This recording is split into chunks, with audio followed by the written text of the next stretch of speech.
Hello, I'm Stuart Thompson, editor of Digital TV Europe. I'm here with Jonas Engwall, who's the CEO of Bedrock. Jonas, what are the key elements that an OTT service needs to have today to work and create a good service?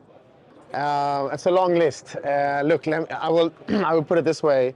I think you clearly see nowadays that there is a global streaming standard set by the global players. Even if you're operating in a local market, your users will be also users of Netflix or Spotify, etc. So that's basically the benchmark. And we all know that those services are pretty good. They have a very rich feature span of features. You are covering most of the devices that you can think of. It needs to be very stable, very seamless. So I think the list is pretty long about having a state-of-the-art platform. And then, of course, if you take Netflix, they started as an SVOD platform. Nowadays, they are also doing AVOD. Our clients, independently, if they started as an AVOD or an SVOD, they're pretty much all doing a hybrid model. So you need to have a vast capabilities of monetizing as well on top of all those features. So it's a tricky job to get it done. Absolutely. Now, one of the companies you've been working with is Videoland in the Netherlands, who recently upgraded to your most up-to-date platform.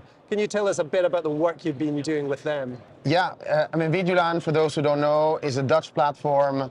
They're really good at SVOD. They come from the SVOD space. They've been doing that for 10 plus years.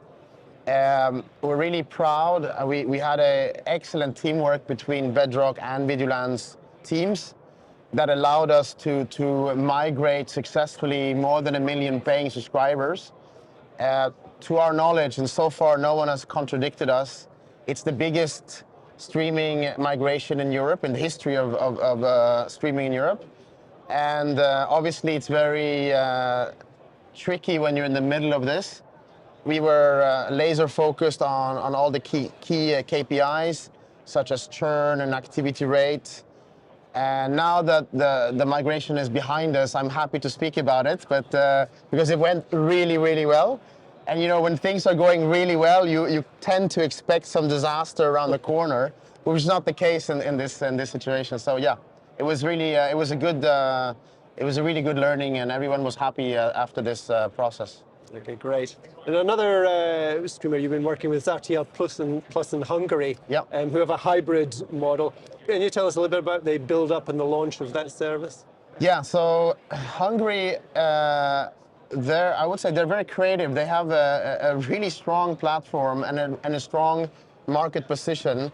They literally have 3 tiers. They have a free tier. They have a tier that they sell to telcos that has an amazing penetration. And then they have a pay tier that they sell directly to consumers. And it was the last pay tier that we launched last year in November or so, 2022.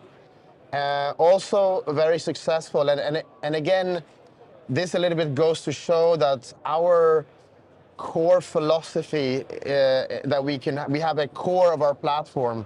So effectively, we're kind of taking the SVOD element of Videoland and giving that to Hungary, and that's how we work. We're really reusing the same core for all our clients, which enables them to get a state-of-the-art platform at a reasonable price for that country. So that's the basic model for us.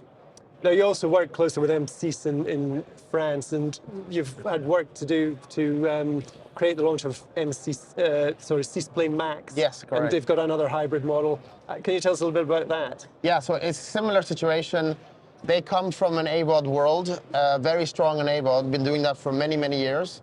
And they recently launched a SVOD tier.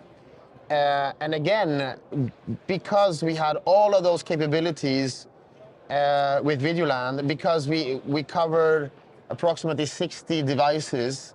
So all of that was kind of poured into Sisplay Max in a very short time. I mean, we launched within a few months from the thinking of Sisplay Max. So again, yeah, very, very successful launch on the back of having the technology somewhere else, so to speak. So, you know, basically a little bit simplified, activating it for France. Yeah, great. So, I mean, finally, what are the key lessons you and other streamers could possibly take from these examples, these launches? It's very difficult. No, I think, I mean, it's our view of things. When we started out with Bedrock, the core thinking is the platform is not going to differ so much one country to another. The core of the platform, what the user sees, the look and feel, and we have tons of APIs, tons of flexibility, tons of ways of adapting, but the core basics of the platform we reuse across countries. And I think in the beginning, people were skeptical if that was really going to work, and because everyone feels that their countries are so different. And now I think with 4 years into operating in this model, I think we started out with an 80-20 thinking, and now it's rather 90-10 or 90-something. So I think that's a large learning, and I think that's the only way you can reach the necessary scale to compete with global players. I mean, in Europe, the markets are too small in most countries.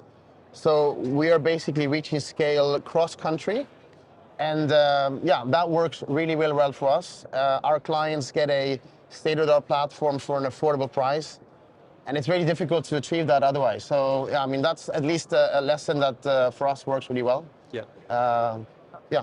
Sounds an important lesson. Great. All right, Jonas, thanks very much. Thanks a lot. Enjoy. Thanks.